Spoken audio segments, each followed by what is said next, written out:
Bismillahirrahmanirrahim. Assalamualaikum warahmatullahi wabarakatuh. Waalaikumsalam warahmatullahi wabarakatuh. Alhamdulillahi syukran ala ni'am, asyhadu an la ilaha illallah wa asyhadu anna Muhammadan abduhu wa rasuluh. Allahumma shalli ala Muhammad wa ala ali Muhammad, amma ba'du. Puji syukur kepada Allah Subhanahu wa taala pada kesempatan siang hari ini Bapak-Ibu sekalian bisa hadir sesuai dengan undangan terkait dengan kegiatan penindasan budaya positif di sekolahan oleh teman-teman CGP Angkatan 7. Mudah-mudahan nanti bisa menularkan apa yang telah didapat selama buka terkait dengan penerapan budaya positif di sekolah. Salawat dan salam kita aturkan pada junjungan Nabi kita Nabi Muhammad SAW, yang mana nanti kita tunggu sahabatnya di yang terakhir. Yang terhormat Bapak Wakil Kepala Sekolah dan yang saya hormati Bapak Ibu Guru. Acara kegiatan pada hari ini nanti diawali dengan pembukaan, dilanjutkan dengan pembukaan atau sambutan dibukanya kegiatan penindasan ini oleh Bapak Kepala Sekolah yang saat ini tidak bisa hadir karena sesuatu kegiatan yang akan diwakili oleh Bapak Wakil Kepala Sekolah Bapak Budi Jarwanto SPD. Selanjutnya kegiatan penutup dan nanti akan dilanjutkan serangkaian kegiatan pemateri oleh teman-teman CGP kaitannya dengan budaya positif di sekolah. Marilah terlebih dahulu kita buka kegiatan siang hari ini dengan bacaan Bismillah bersama-sama. Bismillahirrahmanirrahim. Mudah-mudahan Bapak sekalian dengan awal Bismillah kegiatan penindasan penularan teman-teman dari CGP nanti terkait dengan budaya positif di sekolah nanti bisa bermanfaat dan bisa diimplementasikan di sekolah. Selanjutnya pengaraan dari Bapak Kepala Sekolah waktu dan tempat kami bersedia. Semoga.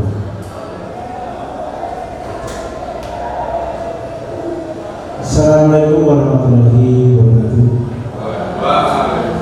Salam sejahtera, salam sehat, dan salam semangat untuk kita sekalian. Marilah tak lupa kita senantiasa untuk memanjatkan puja dan syukur atas kehadirat Allah Subhanahu wa taala yang luar biasa memberikan nikmat kepada kita.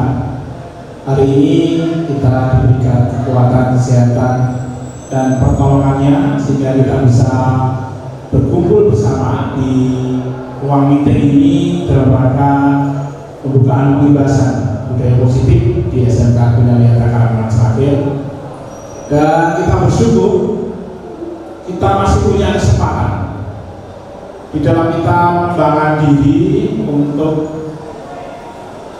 meningkatkan kualitas pendidikan di Indonesia, terkhusus di tempat kita di SMK Bina Wiyata Karangmangan Sragen. Bapak Ibu calon guru penggerak yang saya banggakan, terima kasih untuk semangatnya di dalam rangkaian kegiatan-kegiatan yang telah diikuti dan sampai pada tahap kita akan menularkan ilmu pengibasan di dalam budaya positif yang tentunya harapannya tidak hanya sekedar ilmu yang kita dapatkan, tetapi benar-benar bisa membangun kesadaran pada setiap rekan-rekan kita guru SMK Bina Wiyata untuk senantiasa mengembangkan budaya positif dan juga membangun kesadaran pada anak-anak kita untuk senantiasa melakukan budaya positif. Terima kasih untuk semangatnya sampai saat ini, dan mohon maaf hari ini Bapak Kepala Sekolah tidak bisa hadir memberikan arahan karena pada hari ini ada acara yang tidak bisa ditinggalkan, dan pesan kepada saya tetap semangat untuk terus meningkatkan kualitas pendidikan di SMK Bina Wiyata melalui program CGP khusus untuk guru-guru calon penggerak angkatan 7 yang saat ini hadir di tempat ini. Demikian saja yang bisa saya sampaikan. Selamat melakukan tugas pelatihan. Semoga apa yang kita lakukan untuk anak bangsa benar-benar diridhoi oleh Allah Subhanahu wa taala, kita diberikan kekuatan, semangat dan bermanfaat bagi semuanya. Demikian, mari kita buka pengibasan budaya positif di SMK Bina Wiyata Karangmangu Sragen, program guru calon penggerak angkatan 7 hari ini Senin 16 Januari 2023 dengan bacaan basmalah bersama. Ya, dengan demikian kegiatan pengibasan budaya positif bisa kita lakukan. Terima kasih. Wassalamualaikum warahmatullahi wabarakatuh. Terima kasih Bapak Budi selaku Wakil Kepala Sekolah yang telah membuka kegiatan pengibasan budaya positif di SMK Bina Sragen oleh Bapak Ibu CGP. Mudah-mudahan sekali lagi nanti bisa berjalan dengan lancar dan intinya ya, goalnya adalah bagaimana nanti bisa diterapkan, disesuaikan dengan berkolaborasi dengan seluruh guru di SMK Bina Sragen. Marilah kita tutup kegiatan pembukaan pengibasan CGP angkatan 7 ini dengan bacaan pembukaan bersama-sama. Alhamdulillah. Kurang lebihnya mohon maaf, billahi taufiq wal hidayah. Wassalamualaikum warahmatullahi wabarakatuh. Waalaikumsalam warahmatullahi wabarakatuh. Terima kasih. Oke. Baik, terima kasih. Bismillahirrahmanirrahim. Assalamualaikum warahmatullahi wabarakatuh. Selamat siang menjelang sore, Bapak Ibu semuanya. Masih semangat? Luar biasa. Semangat ya.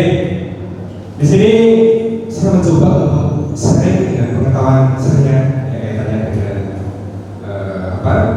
kegiatan kita CGP angkatan 7 kita berempat, di mana pada hari ini Bapak sekalian kita melakukan pengibasan penularan terkait dengan materi-materi yang telah kita dapatkan, di mana ini terdiri dari beberapa kelas ya, kita bagi supaya nanti difokus supaya apa? Dan tentunya nanti bisa memahami terkait dengan materi tentang budaya positif, dan pada akhirnya nanti kita berharap berkolaborasi bagaimana budaya positif ya itu nanti bisa kita kembangkan, kita implementasikan di SMK Bina Sragen. Bapak sekalian, di sini kita mencoba ya melakukan penjelasan kaitannya dengan budaya positif di sekolah.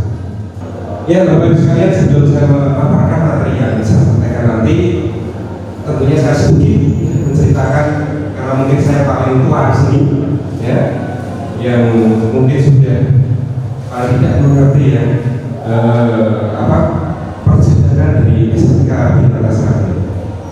Dulu Bapak sekalian, saya masuk di SMK Bina Sragen itu tahun 2004, gitu ya. Ketika saya masuk ke sini Bapak sekalian, saya kaget dan terheran-heran. Benar, saya kaget dan terheran-heran. Kenapa?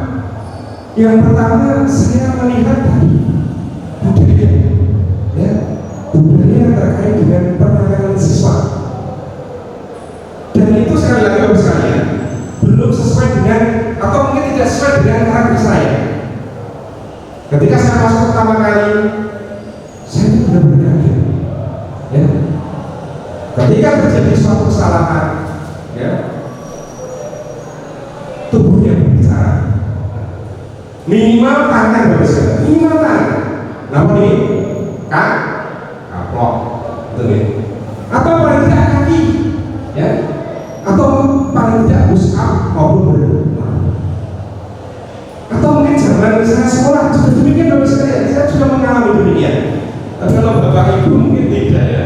Ini saya lihat milenial semua ini ya, jadi tidak mungkin ya. Kalau saya mengalami seperti itu, ulangan jelek, lari, benar. Kalau nilainya 5,5, larinya berapa? 1 kali, ya. Atau kalau tidak push up 5 kali. Nah kalau nilainya 5, lari berapa? 2 kali mengelilingi lapangan. Atau bahkan saya mendapatkan pengalaman dulu waktu SMP Bapak sekalian. Satu kelas itu tidak ada yang nilainya lebih dari 5. Doremi. Bapak sekalian mengalami ya? Di pelajaran Bapak sekalian mengalami? Pasti mengalami, saya yakin. Nah, di situ Bapak sekalian,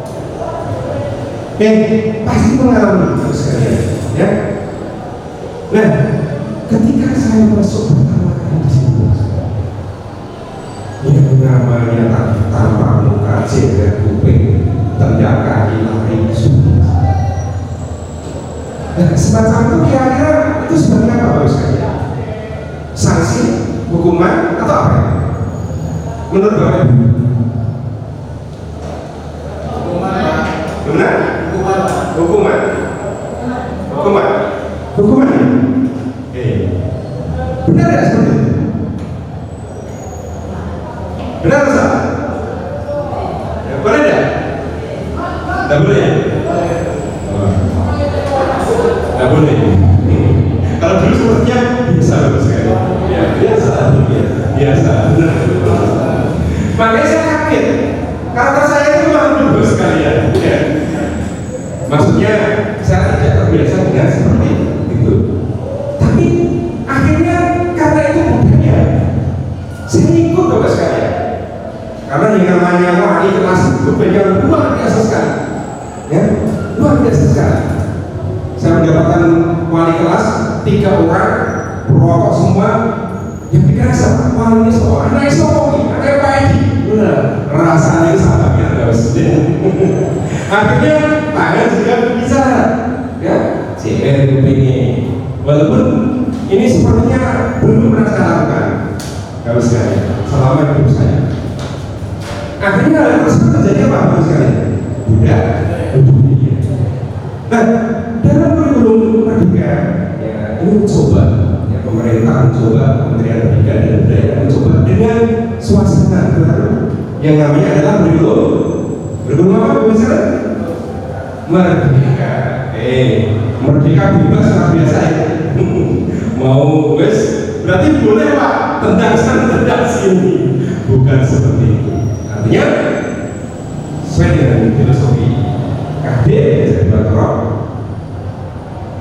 memahami karakteristik siswa. Ya, Bapak sekalian. Jadi bagaimana kita harus bisa memahami karakter siswa itu seperti apa? Sehingga nanti kita paling tidak bisa menuntun siswa tersebut untuk mencari tadi apa yang diinginkan. Nah, coba Bapak sekalian, ini ada beberapa pertanyaan. Ya, yang pertama, apa pentingnya menciptakan suasana positif di lingkungan Anda? Yang kedua, sebagai seorang pendidik dan atau pimpinan sekolah, bagaimana Anda dapat menciptakan suasana positif di lingkungan Anda selama ini? Yang ketiga, apa hubungan antara menciptakan suasana positif dengan proses pembelajaran yang berpihak pada murid? Yang keempat, bagaimana penerapan disiplin saat ini di sekolah Anda? Apakah sudah diterapkan dengan efektif? Bila belum, apa yang menurut Anda masih perlu diperbaiki? Kira-kira Pak Adi, ya, ini kaitannya dengan yang pertama itu menurut pendapat Anda bagaimana? Ini tidak ada benar atau salahnya. Soalnya benar, tidak ada salahnya. Soalnya benar ya Pak Adi. Saya coba jawab ya. Pentingnya menciptakan suasana positif di lingkungan sekolah Anda adalah agar membuat kita itu lebih produktif. Jadi kita itu bisa bahagia di sekolah. Itu kalau bisa. Oh, terima kasih Pak Adi. Tepuk tangan ini untuk Mbak Fadli. Supaya ini rasa betah di sekolah. Oke, anaknya juga betah, bapaknya juga betah. Oke, kasih video atau mungkin apa film ya nanti di situ ya. Di pelataran dikasih bantal sofa atau apa itu.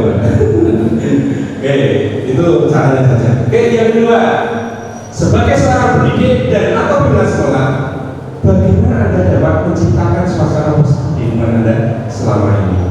Ada yang mau jawab? Ini.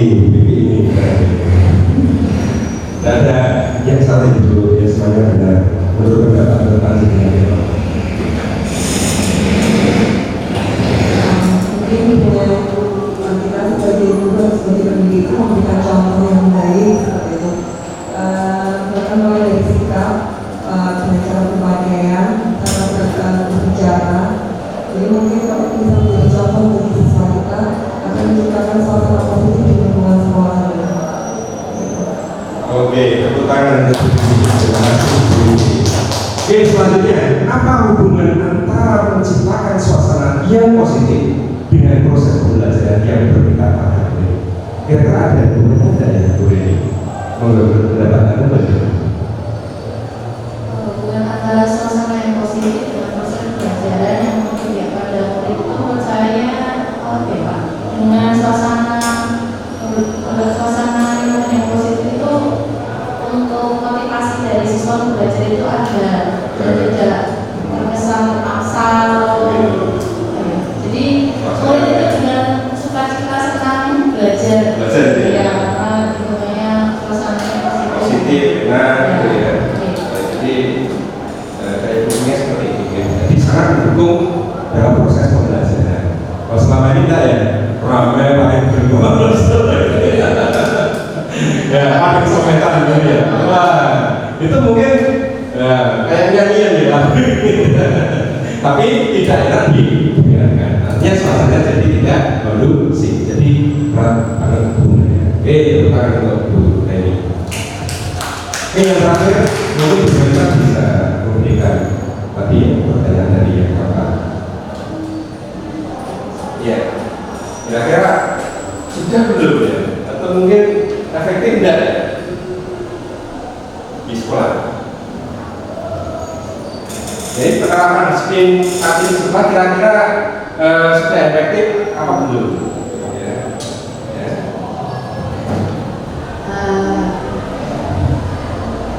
Di sekolah kami kebetulan masih peraturannya untuk pendisiplinan anak itu masih menggunakan sedikit paksaan ya, karena kebetulan murid di sekolah banyak dan kompleks permasalahannya, jadi memang ada beberapa anak itu yang mau disiplin dengan paksaan. Jadi bukan atas kesadaran dari dalam mereka, diri mereka sendiri. Oke, terima kasih ya. Oke, terima kasih Bapak sekalian, tepuk tangan untuk semuanya. Ya, Bapak sekalian, di sini ini adalah sekali lagi pertanyaan pemantik Bapak sekalian. Kalau tidak, kita belajar bersama, mencoba belajar bersama kaitannya dengan apa? Pemahaman tentang coba Bapak sekalian kita perhatikan di sini juga ada satu pertanyaan. Ya, ini aplikatif saja dengan Bapak sekalian. Cobalah buka. Ya. Di sini adalah Anda adalah A. Tugas Anda adalah mengepalkan salah satu kanan Anda. Coba Anda bayangkan bahwa Anda menyimpan sesuatu yang sangat berharga dalam kepala Anda.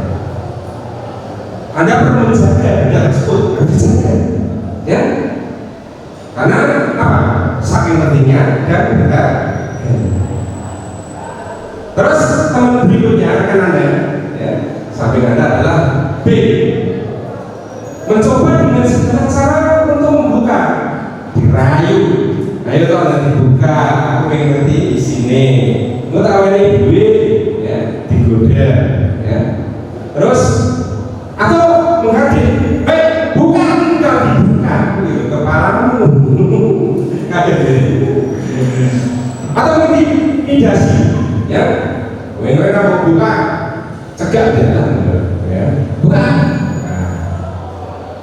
mengkritik, ya monggo nanti, atau mungkin menawarkan sesuatu. Kira-kira apakah Anda atau Bill membuka kepala tangan Anda? Kira-kira kalau itu sebagai Anda ya dengan posisi tadi yang dicoba, ya enggak kasih juga 100 buka saja. Kalau saya ambil, Mbak, bukan.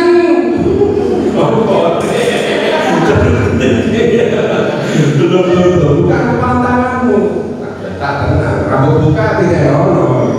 Kira-kira ibu ya kaitannya dengan tadi membuka ya? Enggak, alasannya karena sesuatu yang menyenangkan. Jadi kan karena tadi ibaratkan awalnya sesuatu yang jadi ya saya akan mempertahankan. Iya, sampai nggak bisa gitu ya. Dia mempertahankan dia tidak. Terima kasih. Jadi tidak membuatnya kedua, apakah Anda atau Bill menutup kepala tangan Anda ya, sampai tetap menutup walaupun tadi godaannya ya. Terus yang ketiga, dalam kegiatan ini sebenarnya siapa yang memegang kendali atau kontrol untuk membuka? Karena siapa? Apakah diri saya atau teman saya tadi? Diri kita sendiri di bawah saya 100 sudah bukan jenengan. Jadi intinya tergantung pada diri kita saja. Oke, saya pamit. Harus dibuka ya, ya harus dibuka ya. Tapi kan tergantung pada diri kita. Sejauh mana tadi, ya kita bisa mempertahankan.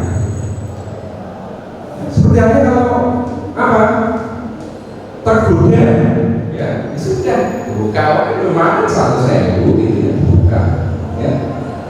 Tapi kalau kita takut, ya biasanya bisa membuka. Nah, disinilah nanti akan kita coba, ya, hubungannya apa nih? Kok coba buka itu dengan pengalaman materi terkait dengan budaya itu sendiri. Nah, ini terus saja. Di sini kita coba fungsi kontrol. Nah, tapi kontrolnya tergantung pada siapa Mas? Diri sendiri, betul ya. Yang pertama terkait dengan fungsi kontrol, ya ilusi guru mengontrol. Coba panjenengan pahami di situ. Pada dasarnya kita tidak dapat memaksa murid untuk berbuat sesuatu jikalau murid tersebut memilih untuk tidak melakukannya. Jelas ya? Jadi kita tidak bisa berbuat sesuatu jika murid tersebut tidak memilih untuk melakukan. Walaupun apakah guru sedang mengontrol perilaku murid, hal demikian terjadi karena murid sedang mengizinkan dirinya dikontrol. Saat itu bentuk kontrol guru menjadi kebutuhan dasar yang dipilih murid tersebut. Jadi teori kontrol menyatakan bahwa semua perilaku memiliki tujuan bahkan terhadap perilaku yang tidak disukai. Jadi yang pertama ini ilusi guru mengontrol murid. Ya. Terus ilusi yang kedua, ini kaitannya dengan penguatan positif, efektif dan bermanfaat. Nah, coba kita pahami di situ, penguatan positif atau bujukan adalah bentuk kontrol. Segala usaha untuk mempengaruhi murid agar mengulangi suatu perilaku tertentu adalah suatu usaha untuk mengontrol murid tersebut. Ya. Dalam jangka waktu tertentu, kemungkinan murid tersebut akan menyadari dan mencoba untuk menolak bujukan kita, atau bisa jadi murid tersebut menjadi tergantung pada beberapa sang guru untuk berusaha. Seperti keras, kasih atau tadi yang disampaikan oleh Ibu Maita tadi, ya, sedikit dipaksakan, dipresu dan sebagainya. Tapi suatu saat, ya, atau dikasih hadiah, ya, mereka akan tergantung. Dia tidak mau melakukan kegiatan tersebut kalau tidak ada hadiah, atau mungkin karena takut. Ini kan terjadi terus. fenomena itu terjadi. Kenapa? Dia tadi jujur, dia sekian, ya. Tapi akhirnya hanya bersifat sementara. Akhirnya bisa lihat kan, mudah-mudahan atau apa itu, dia jujur kalau hitungan sekolah, dia tuh bapak sekalian. Tapi apakah bisa membentuk anak tersebut? Tidak, bisa mungkin hanya sementara. Selain itu, tadi dengan presiden dengan suatu saat dalam beberapa waktu tertentu kemungkinan murid tersebut akan menyadari dan mencoba untuk menolak bujukan kita, atau bisa jadi murid tersebut menjadi berkali pada pendapat bisa dibagi.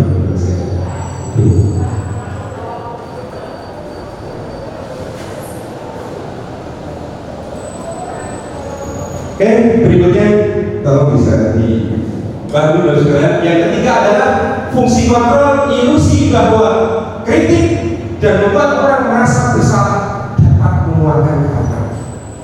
Ya, bahwa ilusi, kritik, ya, dan membuat orang merasa bersalah terhadap dirinya dapat mengeluarkan karakter. Kita lihat apa namanya, menggunakan kritik dan rasa bersalah untuk mengontrol diri menuju pada identitas gagal. Mereka belajar untuk merasa buruk tentang diri mereka.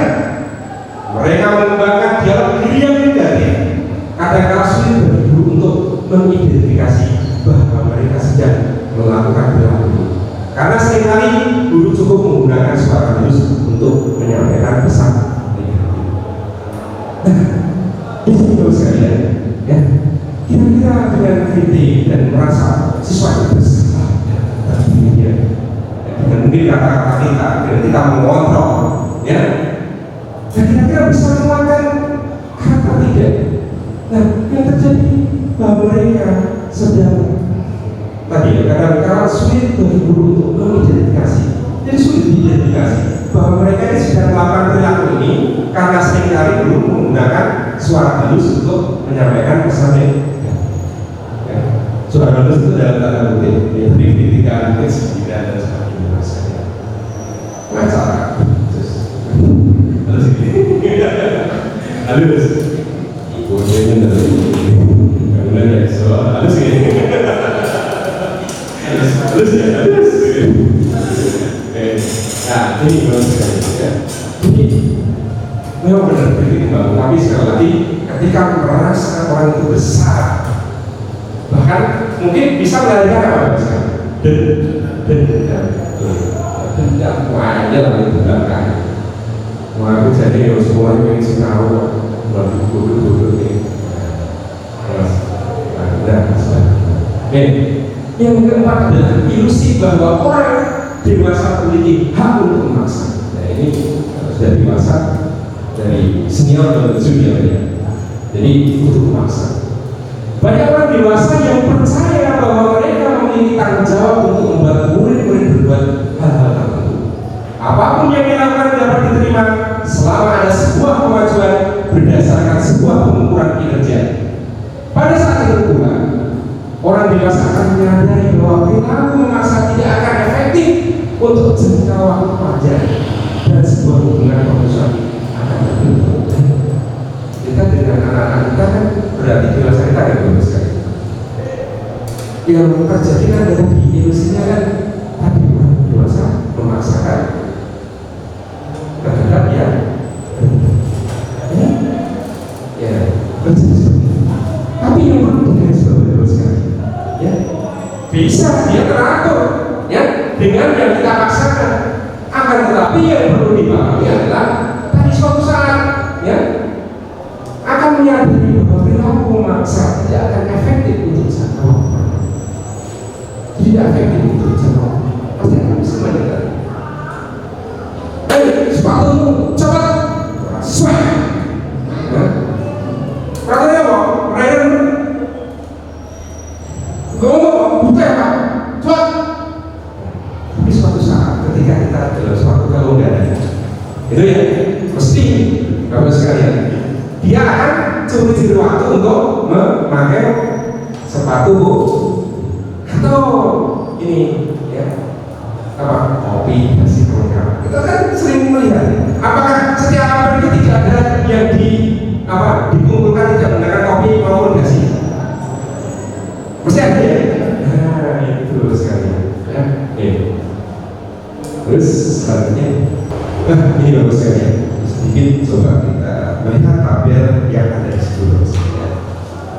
Ini bagaimana seseorang bisa berubah dari paradigma stimulus respon kepada pendekatan teori kontrol yang sebenarnya. Oke, ini kita pahami stimulus respon. Realitas kebutuhan kita sama, tapi teori kontrolnya ternyata kebutuhannya berbeda. Ini jelas sama gurunya, ya Bu Eni sama Bu Rahmat. Waduh, mana sih Pak? Sama kan? Bu Eni bahasa Inggris, Bu Rahmat TKJ. Kira-kira sama kan? Realitas teori kontrolnya ternyata berbeda. Stimulus responnya kebutuhannya sama.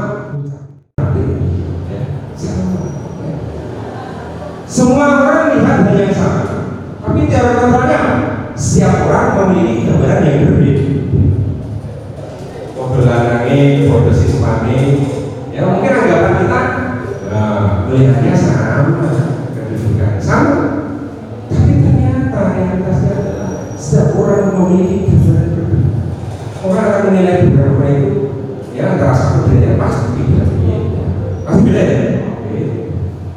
Ada yang mungkin kurang lagi lah, kurang dalam juga, ya. Nah, karena mungkin ada sebagainya. Kita mencoba mengubah orang agar berpandangan sama dengan kita, ya. Stimulus responnya, teori kontrolnya apa? Kita berusaha memahami pandangan orang lain tentang dunia. Jadi anggapannya membuat orang itu sama ya, sama saja dengan pandangan kita, tapi berbeda. Ya. Pasti berbeda. Ya. Teori kontrolnya tadi berusaha memahami pandangan orang lain tentang dunia. Artinya gambarannya lebih luas. Jadi terkait dengan tadi ya, tidak sesakit itu. Waduh banyak ya, berarti sama. Tapi ternyata tidak dibuka seluas-luasnya yang terdapat ini. Terus berikutnya, perilaku buruk dilihat sebagai suatu kesalahan. Teori kontrolnya, semua perilaku memiliki itu. Jadi begini sekali, ya. Wes, kalau sepatu, putih, berarti buruk, harusnya hilang. Tapi suatu saat siswa tersebut memakai warna putih. Kenapa? Apakah sama? Belum tentu ya. Lalu TWR lomba bal-balan untuk sepatu. TWR mau lihat lari misalnya kan udah sama. Gitu ya. Terus orang lain bisa mengontrol saya, hanya Anda yang bisa mengontrol diri Anda. Ya. Orang lain bisa mengontrol saya, stimulus responnya. Tapi teori kontrolnya adalah hanya Anda yang bisa mengontrol diri. Pasti. Orang lain kontrol itu yang tadi di paparan di depan itu kan tidak boleh. Bisa berkontrol, karena tapi yang bisa mengontrol adalah diri kita sendiri. Tidak bisa. Terus berikutnya, saya bisa mengontrol orang lain. Stimulus responnya, Anda tidak bisa mengontrol. Kegiatan, aktivitas dan lain-lainnya itu dan karakter orang juga berbeda, dan kebutuhan orang juga berbeda. Pemaksaan adalah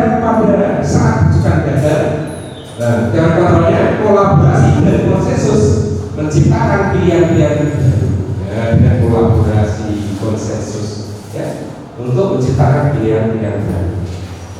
Stimulus respon model berpikir menang atau kalah secara kontrol, model berpikir menang, jadi tidak ada. Nah, ini. Nah, Bapak sekalian, di dalam tindak lanjut yang sekalian, penanganan siswa dan sebagainya itu harus berdasarkan dengan nilai kebajikan. Nilai kebajikan sebenarnya banyak sekali Bapak sekalian. Kalau di sini hanya saya cutip profil pelajar Pancasila saja.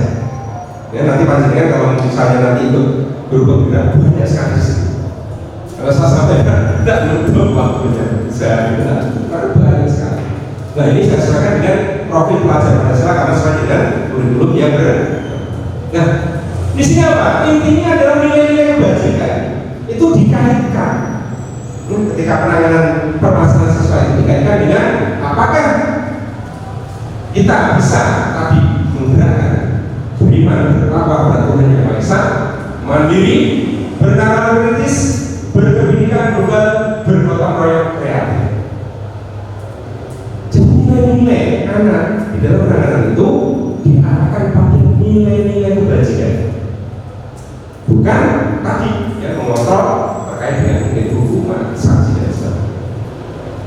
Nanti akan kita pelajari perbedaannya hukuman, sanksi maupun restriksi. Jadi harus dikaitkan dengan nilai-nilai kebajikan profil pelajar Pancasila. Begitu ya Bapak? Di samping Bapak sekalian tidak bisa sepanjang ya, nggak bisa minum nyantai saja, gitu ya. Nah, ini Bapak sekalian, kita mencoba memahami apa yang dinamakan dengan 3 motivasi perilaku manusia. Ini apa?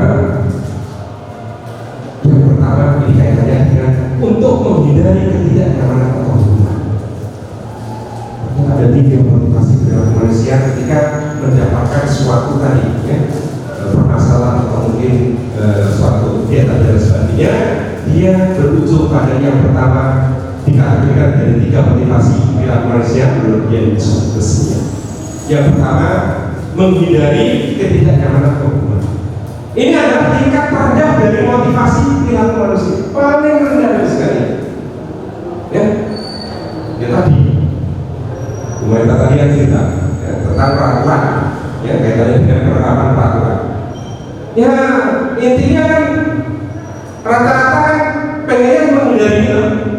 Ya, ketidaknyamanan atau hukuman ya wis lah manut gitu kan. Ya wis lah manut, tapi kadang itu terpaksa ya. Terpaksa. Jadi hanya sekedar untuk menghindari ya, kita sebagai guru yang gini ya wis supaya manut aja paling aman ya toh. Wong lagi ini rabi kalau seterusnya dimarahi wis melu ya menghindari ketidaknyamanan atau hukuman. Tapi sanksi kita sebagai nah di sini biasanya orang yang memotivasi perilakunya untuk menghindari hukuman atau ketidaknyamanan akan bertanya apa yang akan terjadi apabila saya tidak melakukannya. Pasti ya. Misalnya mau kata apa gimana ya? Mau berapa? Aku sih kecenderungan ya, begitu ya terasa sendiri. Oke, sebenarnya mereka sedang menghindari permasalahan yang mungkin muncul dan berpengaruh pada mereka secara fisik, psikologis, tidak pasti, ya. Psikologis maupun tidak terpenuhinya kebutuhan mereka. Bila mereka tidak melakukan tindakan tersebut, motivasi ini bersifat ini yang paling berbeda. Nah kira-kira itu ada di dalam diri kita ada ya? Saya mungkin ada. Ya biasanya menurun banget ya oke aja. Kenapa tak tinggal ngalah biasanya? Ya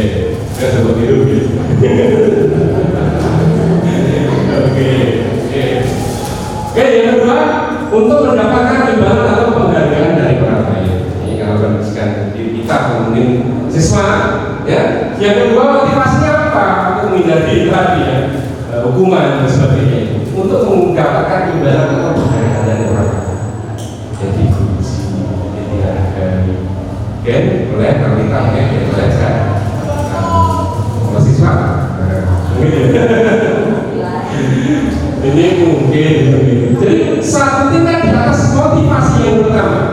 Di sini orang berperilaku untuk mendapatkan imbalan atau penghargaan dari orang lain. Orang dengan motivasi ini akan bertanya, apa yang akan saya dapatkan apabila saya melakukannya? Motivasinya itu, wah kamu yang melakukan berikutnya, atau paling tidak dekat dengan bos gitu ya. Dekat dengan dulu, oke, itu ya. Contohnya, mereka melakukan sebuah tindakan untuk mendapatkan pujian dari orang lain yang menurut mereka penting dan mereka letakkan dalam dunia berkualitas mereka. Mereka juga melakukan sesuatu untuk mendapatkan hadiah, pengakuan atau imbalan. Nah, ini motivasinya bersifat sedekah ini ya. Nomor 2, kira-kira kita masuk dari itu. Mudah-mudahan ya. Dan insyaallah gitu. Yang ketiga adalah untuk menjadi orang yang mereka inginkan dan menghargai diri sendiri dengan nilai-nilai yang mereka berkejar. Ini ya, ini orang dengan motivasi ini akan bertanya, akan menjadi orang yang seperti apa apabila saya melakukannya. Mereka melakukan sesuatu karena nilai-nilai yang mereka yakini dan menghargai, dan mereka melakukan karena mereka ingin menjadi orang yang tadi melakukan nilai-nilai yang mereka yakini tersebut. Ini adalah motivasi yang akan membuat seseorang memiliki disiplin positif karena motivasi perilaku yang bersifat internal bukan eksternal. Itu nih bos sekali. Jadi untuk menjadi orang yang mereka inginkan dan menghargai dirinya sendiri. Jadi kita hargai sendiri. Siswa juga demikian. Bisa menghargai diri sendiri dengan nilai-nilai yang mereka percaya. Tentunya nilai-nilai yang dikaitkan dengan nilai-nilai kebajikan. Ya, seperti Pancasila tadi ya, sebagai orang desa, kemandirian, ya, terus kreativitas dan seterusnya. Itu bagus sekali. Nah, mudah-mudahan kita nanti ada di sini, ya, di bersifat kita dari dalam diri kita. Kalau dalam diri itu biasanya kan ada itu bagus sekali. Ya, contohnya yang dijodohnya harus dengan diri. Kira-kira lagi diri bagus kan? Dicontohnya. Wah, ini apa lah? Berarti jodohnya terus kan dalam dirinya terus ribet loh. Ya, ada dari cara tapi akhirnya dari ini contoh saja bersih.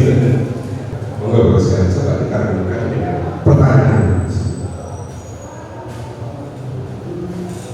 Pertanyaan reflektif. Ya, coba dikasihkan. Iva kurang menguasai pelajaran matematika, sehingga pada saat pelajaran tersebut berlangsung, dia lebih banyak berdiam diri atau menggambar di buku pelajaran.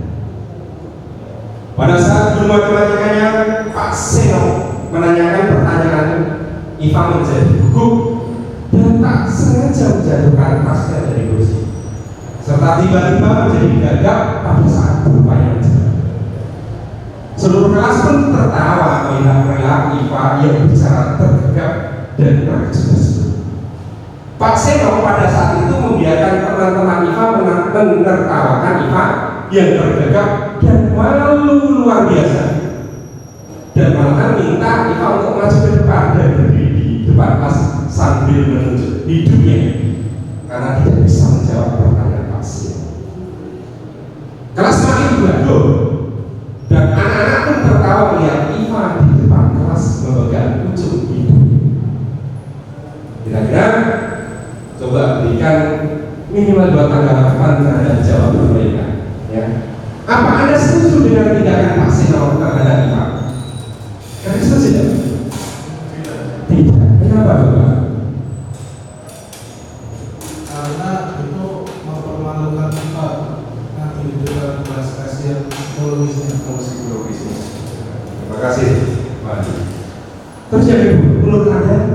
hasil terhadap IPA adalah sebuah hukuman konsekuensi.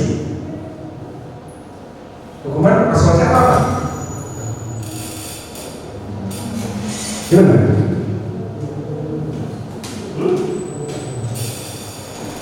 Hukuman atau konsekuensi? Ujung dunia macam jelasin sekali hukuman ya? Hukuman ya, mengapa ya tadi kronologisnya gitu ya. Nanti kita coba tadi ya, kita mencoba duduk bagus sekalian ya, sebelum tadi ke distribusi dan sebagainya untuk melihat yang berbedanya kita ke keyakinan keras. Bagus sekalian, mungkin di sekolah kita sudah ada yang namanya praktek. Tapi praktek itu biasanya sifatnya konsekuensi kan. Misal si A tidak mengerti, harus nanti apa konsekuensinya dia begini, gitu kan? Ya. Konsekuensi termasuk ada poin-poin nilai dan seterusnya. Jadi keyakinan kelas itu lebih bersifat abstrak ya, daripada peraturan yang lebih detail.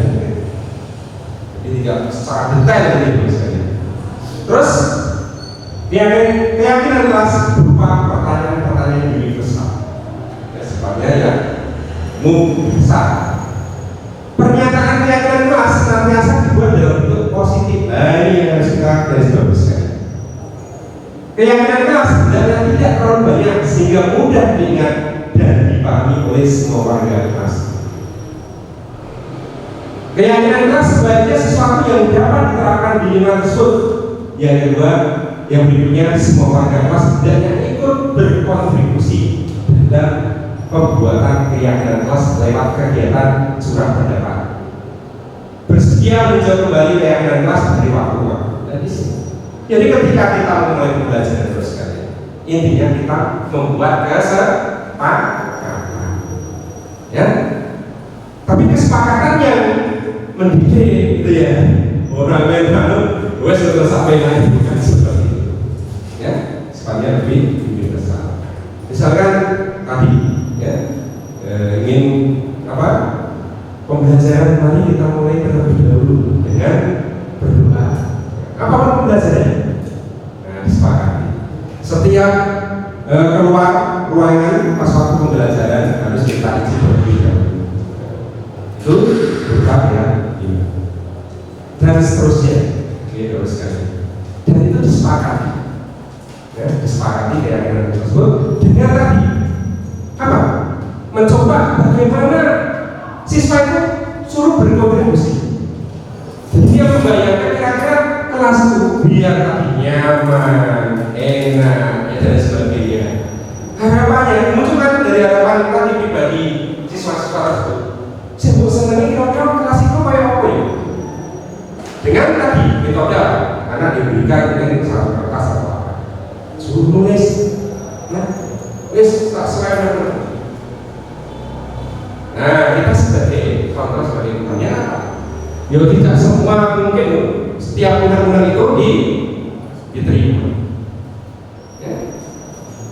Nanti suruh menempel, ya, undang-undangnya terus kita bahas, disepakati bersama. Nah, ini pernah kita terapkan dengan teman-teman CGB kemarin, dan kita mencoba ya melakukan aksi nyata pada anak-anak. Ternyata juga ada efek positifnya. Ini dari sisi saya, efek positif. Maksudnya di TP2 itu udah belum bunuh semua 12 TP itu, TP suara itu kan. Ya. Tapi ternyata ketika melakukan pendekatan seperti itu, ya kesempatan seperti itu, ya, dia bisa. Aku merasa tapi melanggar kesepakatan. Keyakinan kelas saya itu seperti ini. Ternyata saya tidak sesuai dengan keyakinan. Jadi dibeli dari siswa. Ya. Terus siswa tersebut dipacu untuk apa?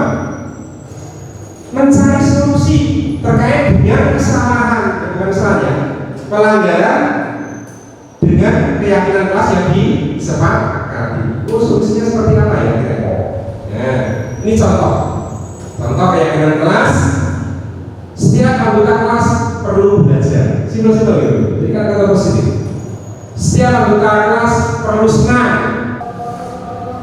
Ya, Bapak sekalian, ini kita coba lihat nanti yang mudah-mudahan bisa kita terapkan. Sekali lagi ini Bapak sekalian, dan semacam ini perlu pemahaman visi yang sama dan kolaborasi setiap warga sekolah.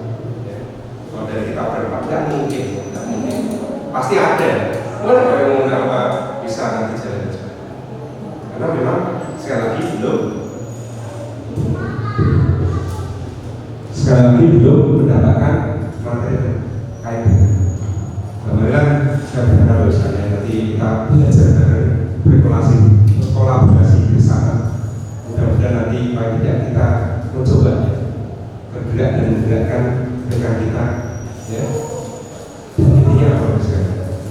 Penerapan budaya bersama. Kalau nanti angan-angannya seperti itu tadi nanti terwujud, kan kita juga nyaman dan sebagainya. Itu yang sekalian. Oke. Selanjutnya sekalian, ini hal-hal yang ditempel bisa nanti ditempel dari kesepakatan bersama supaya nanti apa terbaca, teringat. Tadi siswa ini tadi sekolahnya nyaman, kelasnya nyaman, ya, dan lain sebagainya. Dia suruh apa? Mencurhatkan lewat tulisan. Kalau ngomong biasanya tidak mau misalnya, ya, biasanya tidak mau. Makanya suruh nulis dari kertas pribadinya, karena nanti supaya sekolah yang nyaman, tenang dan sebagainya, enak untuk proses pembelajaran seperti apa. Undang-undangnya suruh nulis dan nanti bisa disepakati bersama. Ini contoh, ya. Keyakinan kelas 7, misalkan, hormat. Kami meyakini bahwa sangat penting untuk menghormati semua orang dan bukan milik orang lain. Ya. Ini kalau membacakannya apa bahasanya? Membacakannya sangat penting untuk menghormati semua orang. Berarti tadi poin yang pertama. Tuhan yang Maha Esa, ya, tahu berapa kan? Kali, ya, kali. Ini. Kami meyakini bahwa sangat penting untuk mengerjakan segala pekerjaan atau mengikuti kegiatan yang telah ditugaskan. Kata kebajikannya bisa dilihat, mengerjakan segala pekerjaan berarti tanggung jawab. Siswa dicoba untuk mempunyai tanggung jawab. Terus diterima dan dimiliki. Kami meyakini bahwa sangat penting untuk merasa diterima oleh suatu kelompok dan saling peduli satu dengan yang. Nah ini apa? Counternya dari bully, ya, bully di sini.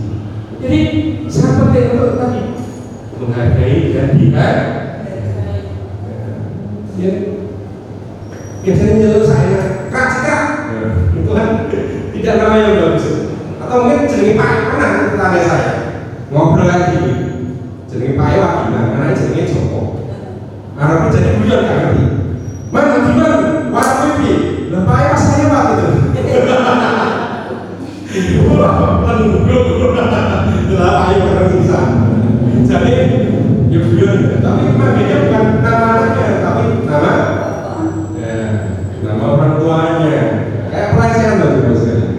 Padahal dalam agama pun juga dianjurkan untuk memanggil nama seorang itu dengan nama sebaik. Jadi bisa terrealisasi dulu dan seterusnya. Oke, ini contoh-contoh. Terus selanjutnya. Nah, ini 5 posisi kontroversi. Penghukum, pembuat merasa bersalah, teman, pemantau, manajer. Ini memang yang terakhir ini bahasa yang diinginkan. Tapi kondisionalnya kan pasti kita akan mendapati berbeda-beda. Begitu kan Pak? Wah, ada di manajer, nanti seperti apa nanti ada ya? Biro-birokanya ya nanti pemantau aja. Kita restitusi sekali, 2 kali, 3 kali, cuma biasanya mentok ya sekali. Kira-kira kita pantau, adakah perubahan? Kalau tidak, kita akan teknologi sedikit, ya. Teman, boleh kan? Boleh untuk sementara waktu. Mau dilacaknya Pak? Ya, bagaimana caranya? Ya, dulu saya mendapati tadi apa? Pak, setiap hari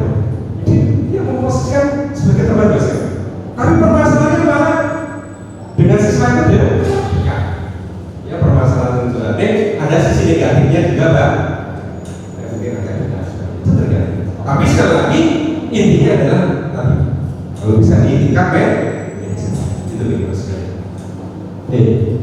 Baik, coba kita identifikasi kaitannya dengan motivasi. Ya. Ini contoh motivasi eksternal dan motivasi intrinsik ya, dari luar dan dari dalam.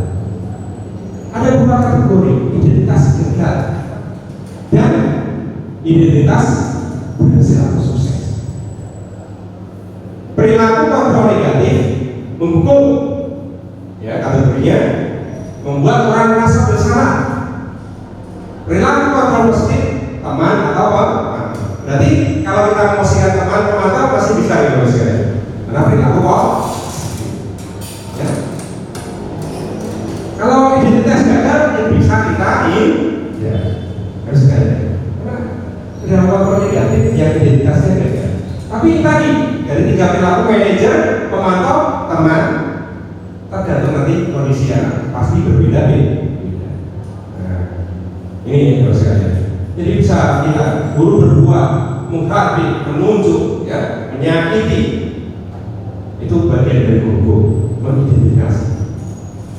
Kira-kira kita nanti masuk gimana? Membuat orang merasa bersalah, berceramah menunjukkan kekecewaan udaran. Wah, nuduh ini, itu yang berceramah. Ya. Kamu sudah mengecewakan bapak ibu. Nah, termasuk ternyata membuat orang merasa bersalah. Mungkin kita melakukan, saya sendiri mungkin melakukan, pasti melakukan ya dulu. Nah, tapi sekali lagi kita tentunya setelah mendapatkan materi-materi tersebut, kita mencoba dari diri kita sendiri, refleksi diri kita sendiri. Posisi kita disebutnya ada di mana? Ternyata nanti kita bisa tingkatkan ke posisi identitas yang berhasil. Ya, jadi intinya kita berusaha di identitas yang berhasil atau sukses.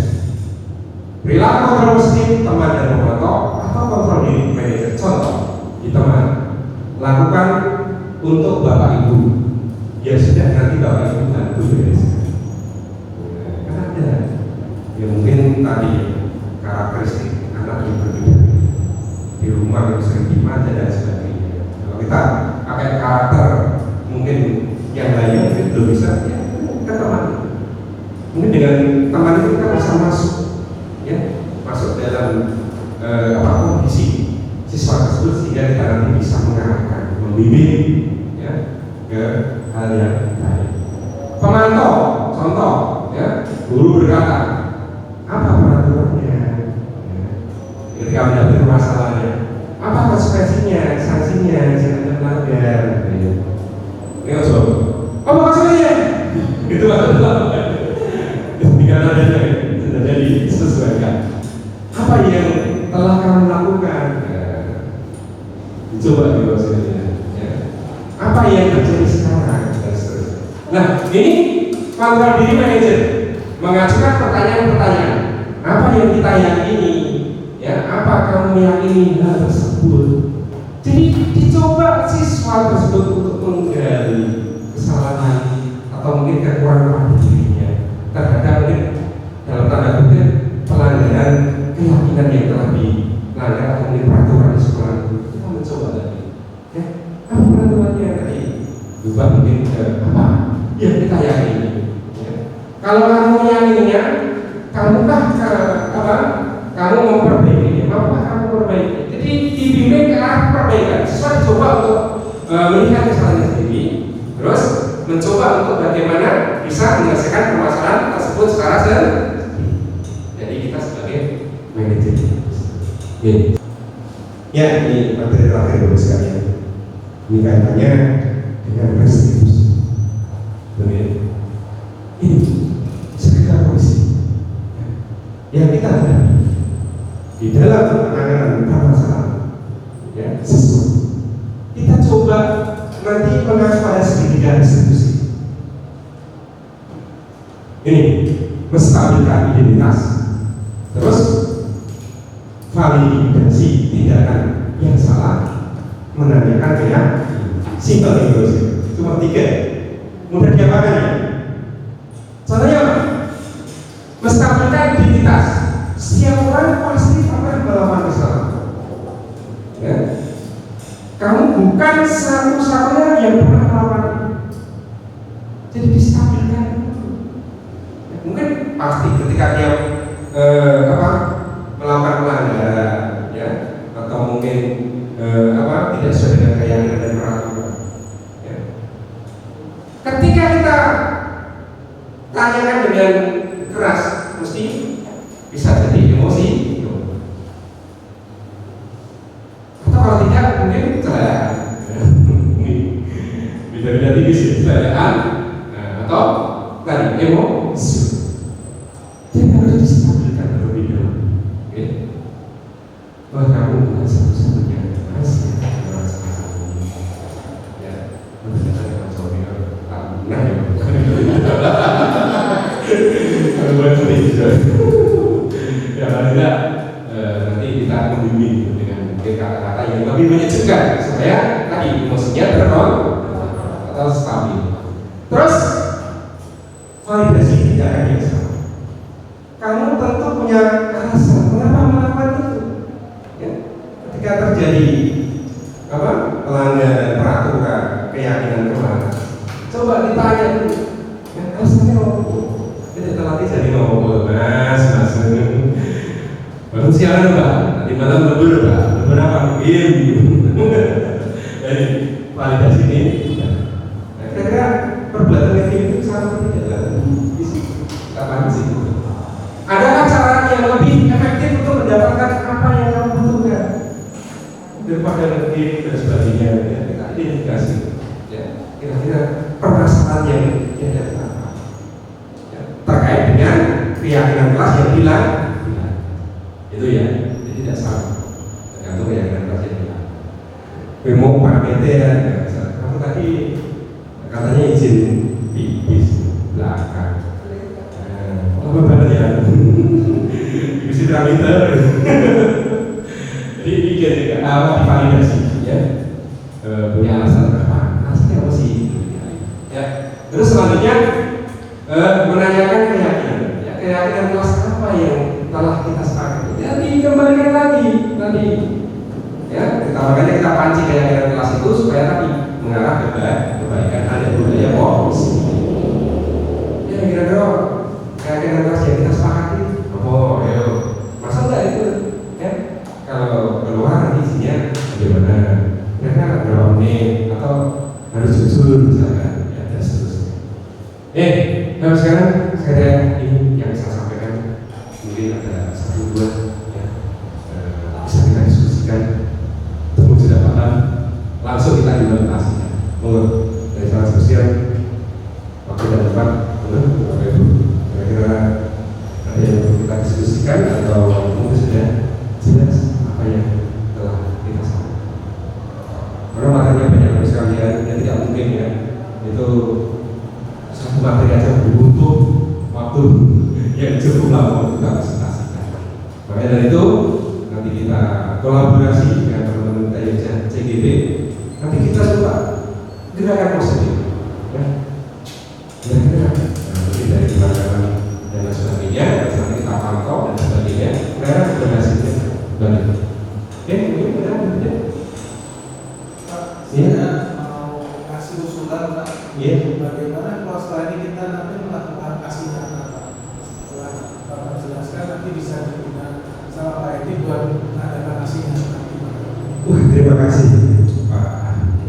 Ini yang saya butuh. Nanti untuk melakukan aksi nyata, ya. Nanti kita coba ya. Dengan tadi ya kita rencanakan dari beberapa kelas. Tapi kalau nanti misalkan gerakannya itu membutuhkan biaya dan sebagainya, nanti coba dirancangkan. Nanti akan saya buatkan proposal, nanti akan saya usulkan kepada Bapak Kepala Sekolah kaitannya dengan itu. Syukur nanti bisa sekalian terkait dengan implementasi atau mungkin bisa masuk ke proyek terima kasih Pak. Mungkin ada yang lain? Saran tanggapan atau apa? Ini boleh Ibu Baik. Terima kasih Pak terkait dengan motivasi perilaku manusia tadi.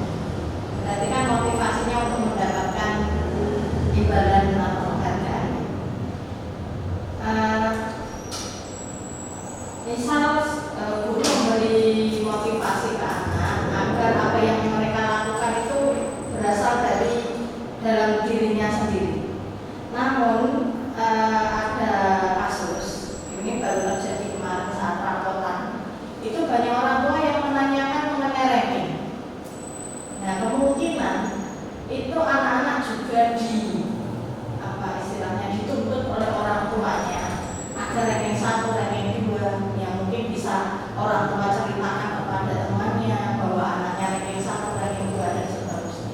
Nah, kalau istilahnya kita memberi motivasi ke anak agar motivasinya itu yang nomor 3 nih, tapi dari orang tua tidak diberikan pemahaman, itu bagaimana? Ya, terima kasih Ibu Waita ya, ini memang kompleks sekali. Kaitannya dengan tadi, memang mungkin tadi ya, kondisi kita ya, ketika kita mencoba anak-anak kita atau sampai kita mungkin udah kita jajaki atau mungkin kita kasih ya. Mungkin dari kebiasaan ya. Nah, mungkin saat itu benar, tapi kan kalau itu sudah menjadi suatu kehargaan itu kan cara pendidikan yang salah. Kalau sudah menjadi kehargaan, tapi kalau hanya sebatas memancing saat itu dan mungkin kita bisa meningkatkan pada motivasi yang ketiga, tidak masalah. Tapi permasalahannya tadi ya dari pihak orang. Nah, maka yang perlu dipahami di dalam rapor kurikulum khususnya Merdeka itu kan tidak ada yang namanya ranking, tidak ada yang namanya karena tidak ada yang namanya dalam titik lemah dan sebagainya. Ya, semua dipacu untuk nanti ya sesuai dengan apa kesukaannya, ya karakteristiknya, termasuk mata pelajarannya semua pilih nanti di kelas. Nah, kaitannya dengan orang tua nanti akan kita usulkan dengan mengambil kebijakan kaitannya dengan parent baik untuk mereka. Nanti kita adakan parenting kaitannya bagaimana bisa menumbuhkan pemahaman persepsi yang sama antara pihak sekolah dengan orang tua sehingga nanti bisa berkolaborasi untuk mendapatkan motivasi yang karena itu. Terima kasih atas masukannya, nanti akan kita coba agendakan dan kita usulkan pada kelas 10. Terima kasih. Gimana? Cukup nih. Terima kasih, mudah-mudahan bermanfaat. Kalau sekalian kalau ada salahnya itu dari saya, kekurangan saya atau kekurangan kemampuan saya untuk memahami. Tapi kalau ada manfaatnya, marilah kita bersama-sama belajar dan tentunya bisa mengimplementasikan ini di sekolah tercinta kita dan harapannya kita bersama kolaborasi dan kita harapkan nanti pada titiknya bisa mengantarkan anak-anak mencapai impiannya dan mudah-mudahan sebagai amal jariah kita yang akan membawa kita di salah satu kunci. Amin. Ya. Kurang lebihnya maaf bila kami balik. Wassalamualaikum warahmatullahi wabarakatuh. Waalaikumsalam warahmatullahi wabarakatuh. Terima kasih teman sekalian. Saya tidak cukup waktu pulang lebih 5 menit. Saya mewakili teman-teman mengucapkan terima kasih atas kehadiran.